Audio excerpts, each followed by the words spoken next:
Welcome back to Smart Money. The topic today is financial independence and whether you can achieve financial independence at an early age. We've set an age for your retirement to sit with a hefty corpus. Mrin, I want to understand how should people with different salary brackets plan their investment? And you've given us a very interesting table as well. I'm going to get that up for our viewers on the screen. No, this is the balancing risk and returns. The salary bracket is the one that I'm actually talking about, where there are different salary brackets between the age of 25, 30 and 35. So if this is your annual income, say for example 10 lakhs, 15 or 30 lakhs, then these are the kind of investments that you need to make per month in order to get a retirement corpus of around 3 to 6 crores, by the time you are 40. Now, Mrin, just take us through this, right? This is a case study that you've done. What are the investment tools that you need to get into to achieve these numbers? Actually, yes, this table was basically to show you that if you are planning to retire at 40, what is it that you need to do?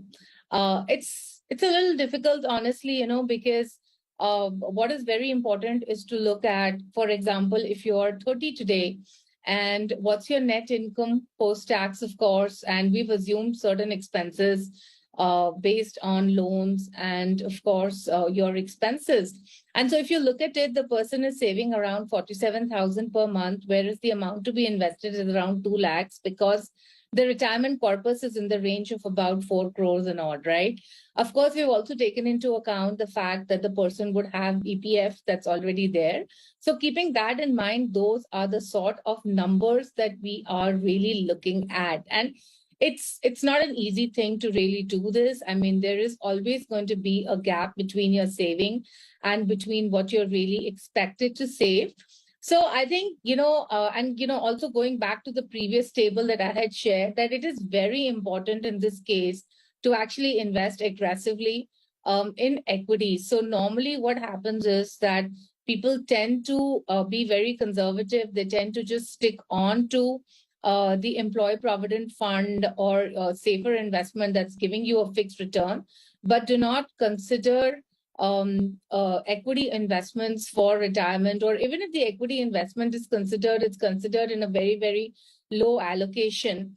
And that's where the previous table, which I had shown, that if you're investing at 6% versus if you're investing at 10%, what the difference in corpus can be between 1.15 to 1.9 crores, right? So and this I do put a lot of emphasis on using these calculators, because see, not everybody has a financial advisor. While ideally you should be working with a financial planner on your retirement plan, but if you do not have access to a financial planner, then the first step really is to figure out how much to save. And it's only then you can figure out whether you can actually retire at 40. The second part of it is to invest aggressively. And I see the other table that's up as well. As we see in India, the allocation to equity is in the range of about 5 to 10%. So with that sort of an allocation, your overall portfolio is generating you a very low return, which is not beating inflation. And it's only with a higher allocation to equity can you actually look at even beating inflation in the first place. So figuring out the number based on your income, of course, and your expenses, and investing aggressively in equities would be what I would recommend for DIY investors. So this table is also very interesting, balancing risk and return, right? So what Mrin is trying to tell us, I just want to get that table up. If you put only 5% of your money in equities and the rest in maybe FD and insurance, the rate of return that you're getting is less than 6%. But if you get more aggressive in equities, right, look at portfolio C, 50% in equities, your rate of return goes up all the way to almost 9%. So this is, of course, FinSave India's views, and it depends on what kind of equity you're investing in. But the moot point is equities will give you a higher return, right? So tell us about the different investment tools, Mrin. If you invest in, say, equities compared to, say, EPF, of course, your EPF, PPF bracketed together. Then there's the debt market investment as well. Have you done any kind of analysis on, in the longer term, what would sort of help you generate better returns? Well, while we can tell people that go and put 50% money into equities, a lot of people may not be able to do that. So you do have various debt options that are available. Under the fixed return, of course, you have the Employee Provident Fund and you have PPF as well. And then you have a whole lot of debt funds. You also have the NPS, corporate bond, and the government bond categories. Now, typically, when you look at the returns over 10 years or 5 to 10 years, you see that the debt funds have given you anywhere in the range of about 5 to 7%. And the NPS returns have been slightly higher. And I guess that's really to do with the fact that it's very low cost. So if you see NPS returns have been about 1.5% higher. But again, this is not a recommendation to, choose a NPS over a debt fund. You need to do your research correctly.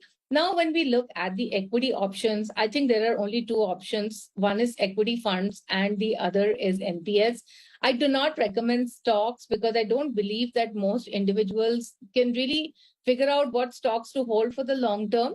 And of course, I do not recommend the investment-linked insurance plans because they really do not yield you returns that can beat inflation. So what you're left with is then equity mutual funds and a whole variety of equity mutual funds. And of course, you have the NPS active equity option as well.